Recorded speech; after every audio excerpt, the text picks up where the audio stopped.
Okay. Hi guys, we are Rugby for Days. We have a new segment called Couch Discussions.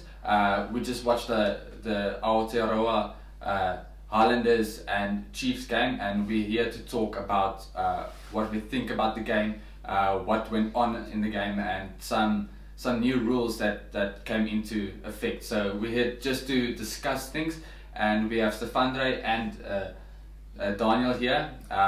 So we're just gonna have a quick discussion on everything. So Stefandre, what did you think about the new rules on the breakdown, so you can't do a second movement in the breakdown? I think it was a good rule that they implemented in today's game. I think the ref was a bit hasty to call it, because I think the first call of the game that we saw was the ref was even standing there. He was wondering, oh, okay, yes, let's quickly call it. And we actually had a laugh about it, because it's a new rule. It's not a rule that we are used to, so it's a new rule that they need to implement. But I didn't think they did it in a bad way. I think it was a good game. It was a good start. I hope we will see it during this competition. We'll see it more frequently. But a great rule, because we want to see running rugby. I don't want to see an 8th man crawl 2 meters to the next line. So I think it went well. Yeah, I also think that the ref needs to be more in the zone. I think he missed a few stuff there. But also it's new rules, so everybody's getting used to it. And but I think the players did a good job. I think the fitness is also a thing that we can talk about. Daniel, what do you think about the match fitness of the players and how they performed in this game with the number of minutes they played? It was quite interesting to see that, because fitness leads to more knock-ons and handling errors, and there was, I think, in 50 minutes there were 3 scrums, so it wasn't that bad of a game actually. To think that every 15 minutes you have a scrum if you go on that type of analysis, but there was a lot of offside calls, and I think that's something that the fitness had lacking, because or they were too eager or they were tired getting back. And I think that was more where the fitness came into play. Where they couldn't get back fast enough, or they were caught off guard, or they were caught napping and caught not focusing. Yes. So match fitness were there, because they didn't look that tired. They weren't out of breath, lying around. 4 players were down, so they didn't look that bad. But I think it got to them mentally.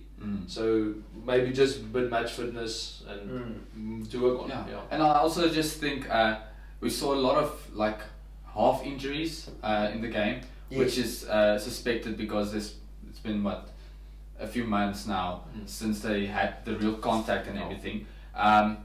But there were 2 yellow cards in this game. Yes. The one where Damien McKenzie was played in the air, and the other one was a tip tackle. So what are your thoughts about the yellow cards? Was the Damien McKenzie one just a penalty, or what is your thoughts, Stefan? I'll come to you first. I think, okay, so the first yellow card, which was a tip tackle from the fullback of the Islanders, I think it was on one of the locks, or I forgot his name, because there's a real difficult name to pronounce. But I think that was definitely a yellow card. Definitely, because like the ref also explained it was a tip over the horizontal line, which is a yellow card. Which I just asked actually the guys when we were watching it, the momentum as well of a player tipping forward, it should also be taken into account. So it was a yellow card for me, but I think if players are getting more used to the rule, that they can even try to manipulate the rules. Which will mean, let's say for example, we played against each other, Daniel tried for a tackle and he lifted one leg, and I just dived with my head into the ground. It's gonna still look bad. And I think that's one rule that I think that they just need to look at. But for me it was a yellow card. For me completely it was a yellow card. The second one, I feel there should be more of a difficult decision that they need to make in the rule structuring of who's the benefit when going up for a ball. For example, so Damien went up for the ball, the wing came, he jumped up, but you can even see he didn't even look at the ball. He just jumped and he braced for impact. And for me that's reckless, first of all. Second of all, I don't want him to have a red card, because then the game would be not fair. Yes. You know, I don't want him to get a red card. But will he be in the news next week You know, are they gonna take him out of a game for this or not? I think he should be disciplined. I don't think he did it on the right hand of the law. So for me, also second yellow card. But I really hope that they'll take this matter further and maybe ban him for one game or something like that, because this is not. It shouldn't be looked away. They shouldn't look away at these types of instances. So for me, yellow card both of them. But I hope we will hear about the second one. Okay. I hope so. Yeah, so it was the first game, so there's a lot of match fitness and everything, but there was a few standout players in this game. So Daniel, who was the standout players for you in this game in both teams? Well, I believe that both wingers on the Chiefs side were very well in the air. Even David McKenzie competing with his small body up there, getting up there, winning aerial battles. Even the cross kick he gave. Sean knew he was a good player. I liked it standing out. Always a great aspect. Lachlan Bosher, great flanker. I rate him very highly. He wasn't this busy this game. I think only 1 or 2 turnovers, but it's still match fitness, getting into it. But on the Islanders side, I actually like Mitch Hunt. Your stand, he was solid. He wasn't that bad. He controlled the game quite well. He kicked good. He just missed that one sitter. I think Aaron Smith always a name to be mentioned up there. So I think both 9 and 10 combination controlled the game very well. There wasn't one that said this guy changed the game single-handedly. And on both sides, I believe that no one changed the game single-handedly.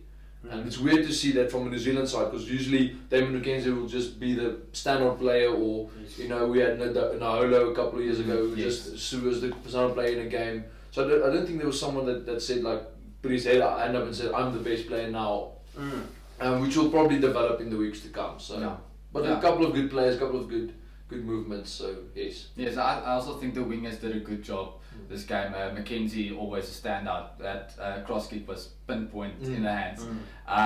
But what do you guys think about the ending, the 2 drop goals from both teams? Amazing. I think that was my first one that I actually got to see, with two kickers placing their teams in front. 5 minutes to the end. I mean, that's amazing. I love that. That's drama. First game. I want to stay in an argument that if maybe the Chiefs waited a few phases. Yes. Because that's over eagerness. Because I think it was 4 minutes out, and there's now you have to win the kickoff. Now you put yourself in a position where you have to win the kickoff, and this wasn't a game where the kickoffs were sure to be won by the team receiving it. Yes. Because the Islanders struggled and the Chiefs struggled. My dad has a saying that if you win the kickoff, you win the game. Because if you can exit, you're definitely not under pressure anymore. The other team has the pressure on. So they place themselves under pressure by losing kickoffs. Yes. And they mentioned it in the game on the commentary that the rhythm of the Chiefs was disturbed by the lineouts, and that causes the whole ripple in your game. So if the Chiefs if managed to secure that drop goal a few minutes later, the Islanders would never have come back. Yes. So I believe they shot themselves in the foot by drop goaling early and not securing the kickoff. Yes. But well done to the Islanders with that drop goal. That was very well set up. Gatlin obviously upsetting his dad now. Probably not going to get invited over for family dinner, or probably going to get disciplined. So we'll see. But I think well done to the Islanders with the drop goal. Well set up, and it was a 4-1. So interesting to see that in the first game, a double drop goal. You're definitely hungry for points. Yeah, it's also interesting to see Brent Gatlin being under pressure. He's come on for 1 minute and he's under pressure to win the game. Yes. And he slotted the goal. So the final score was 28-27. But tomorrow it's going to be the Blues versus the Hurricanes. What are your thoughts on that game as a whole? I think this is going to be an interesting one. They also spoke a bit about this before this game we just watched. About Bowden Barrett against Jordy Barrett, both teams and stuff like that. They're not even in the team, just to say that. But I think it's going to be interesting. I'm going to back the Blues, even though we don't look good on statistics. But I'm going to back them. I really hope by 3. Super Brew, go join. But I backed them by 3 points. I hope they're going to pull it out of the bag. It's going to be interesting because it's a very good backline, and even if one of the Barrett brothers doesn't play, it's still a quality team both ways. So I really want to hype up Joe Merchant, obviously the England international, and Rico Ioane. I just hope they play them in the right positions once again. Joe Merchant is a outside centre and Rico Ioane is a wing. If you combine them in the centres, put Merchant inside 12 and 13 outside Rico Ioane, that's all I want to mention. And I hopefully Akira Ioane is back playing. That'll be nice to see. So it's going to be a massive. It's going to be a clash of giants because the Blues is a stacked team, but they haven't managed to get the couple of wins over the last. Yes. I think I mentioned to Stefandre after our podcast last time, not in the podcast, after the podcast, that the Blues have only managed to win three games in the last 3 seasons. New Zealand derbies wise. New Zealand derbies wise. And if you listen to the podcast, that was the thing I wanted to mention but didn't mention. And I'll mention in the next podcast as well because that's what I said I'll do. So remember to check that out on Spotify as well. But yeah, I think the Blues will probably edge it out. Going to be a tough game. If the Hurricanes win, it's going to be suspected on Super Group. But I'm also going to go Blues. I think the Hurricanes is the team, to back on sure, paper and on the history of both teams and stuff like that. But for me, I really want the Blues to pull the cat out of the bag and just to win it. Yeah. Because to upset it.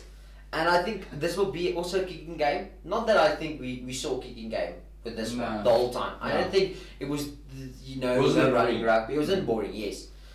So I really don't know if it's going to be decided by kicking, tomorrow's game. But who knows? We'll see.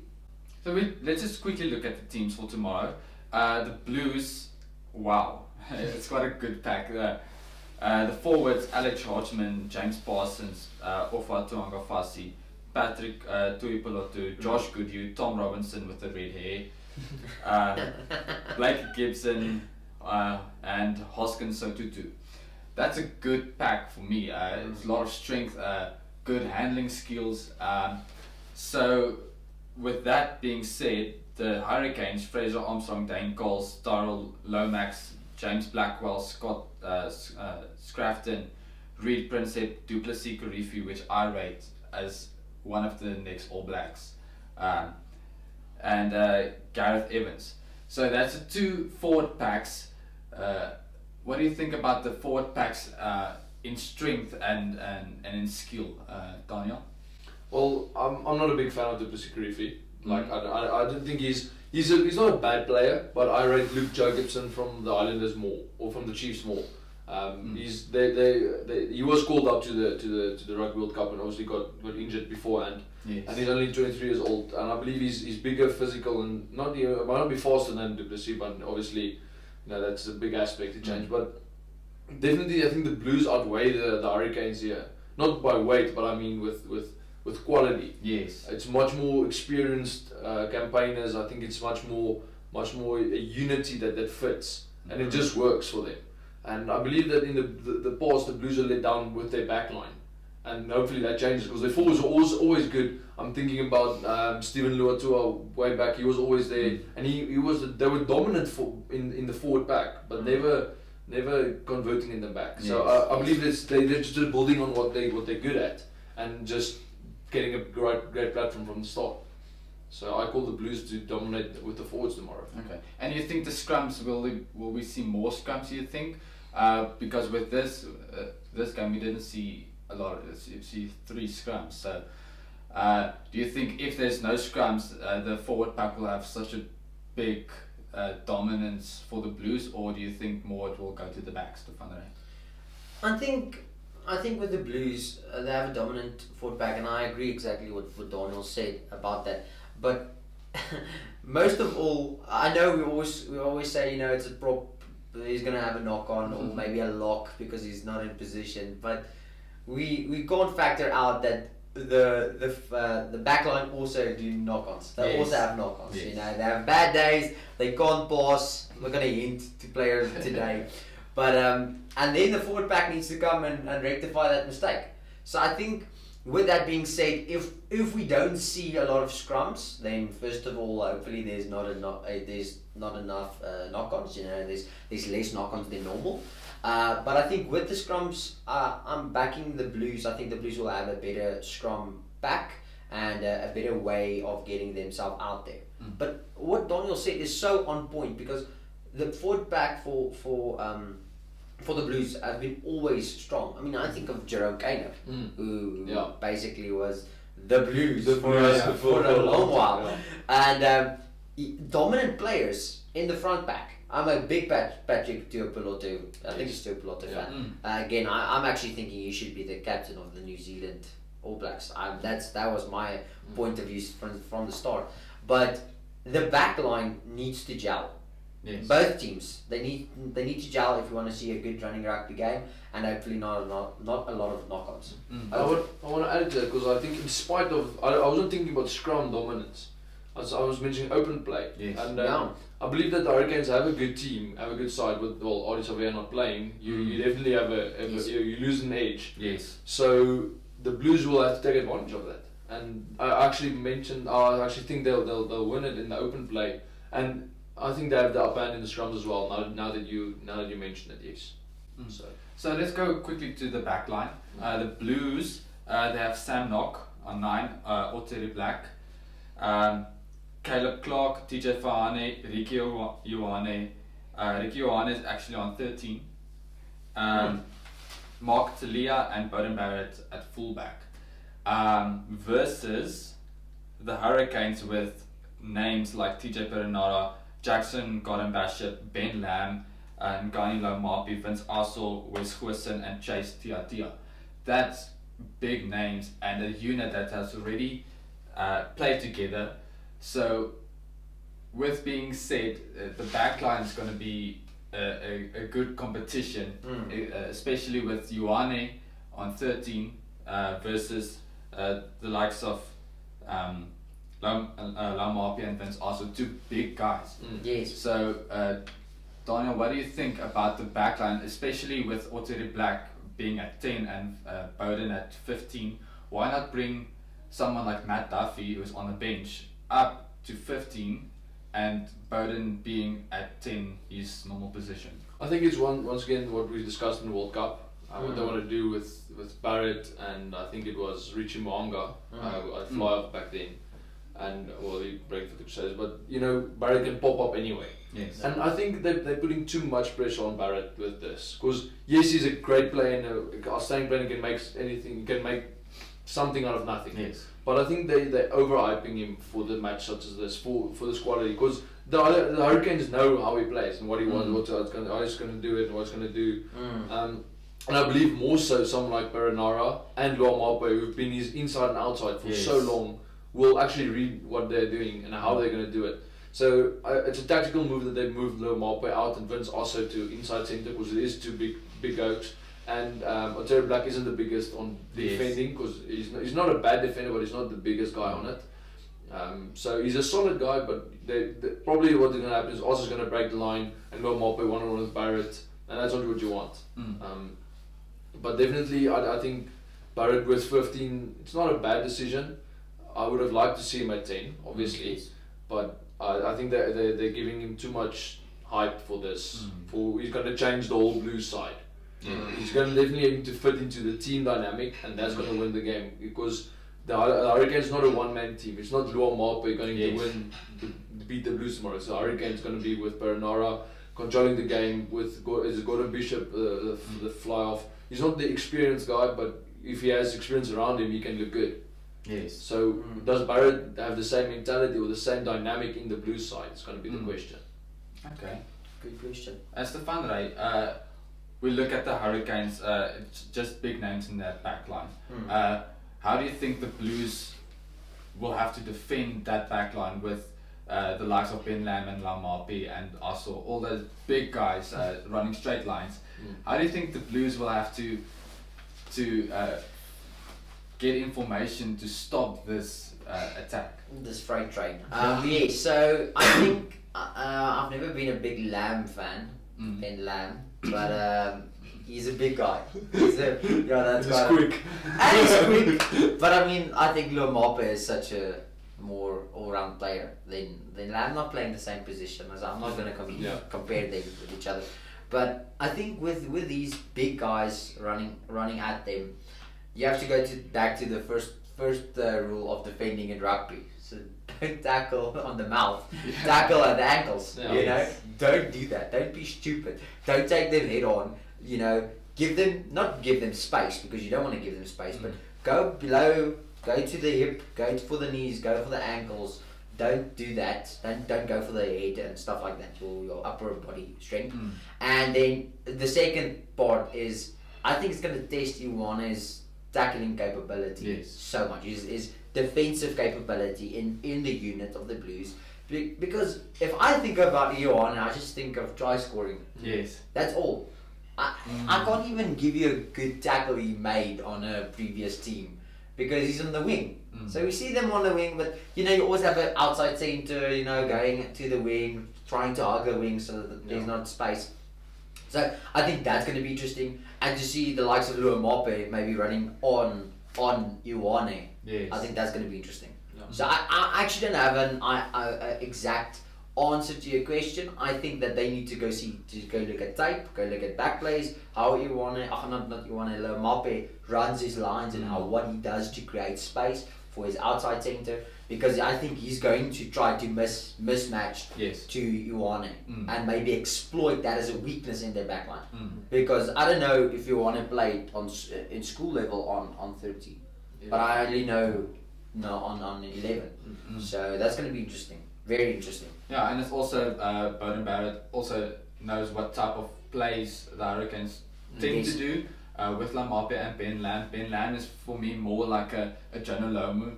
You give him the ball, he runs over people and scores a try. So I think like you said, go for the legs to get him down. But yeah, looking forward to watch that game. So yes, guys, join our Super Brew. Go visit us on Spotify, Apple Podcast, YouTube, Instagram, TikTok, all the platforms, Twitter. So in the discussion, I would like everybody just to comment and share your views on the games and the players. Super Brew, quickly. Who do you pick for the Blues Hurricanes? So I mentioned the reason why I'm going Blues is I believe that the counter for the big backline will be the forwards. For the flankers and Aitman it's going to be a massive crossfield tackling, and it's going to need to be massive. So I believe it's going to be close. I think Blues by 5. Okay, Stefan. Blues by 3, and I normally don't go below 6, so that's going to be interesting. That's just a tactic that I use, but I think the Blues will do it, but it's going to be from behind. Going to be ugly. It's going to be ugly. It's going to be ugly. It's going to be like this game. We are going to be behind by like 5, and then we're gonna do it. We're gonna have a try, convert a try, 7, boom, 2 points. Blues win. You know, it's not gonna be Blues leading the game. You know, wrapping up tries. I don't think that's gonna happen. I don't think so. So Blues by 3. Come on, let's do it. Let's do it. Okay. So we all think it's gonna be a close game. I also have Blues by 3. So yes, guys, go join our Super Brew, share your picks and share your views, and we will see you in the next video.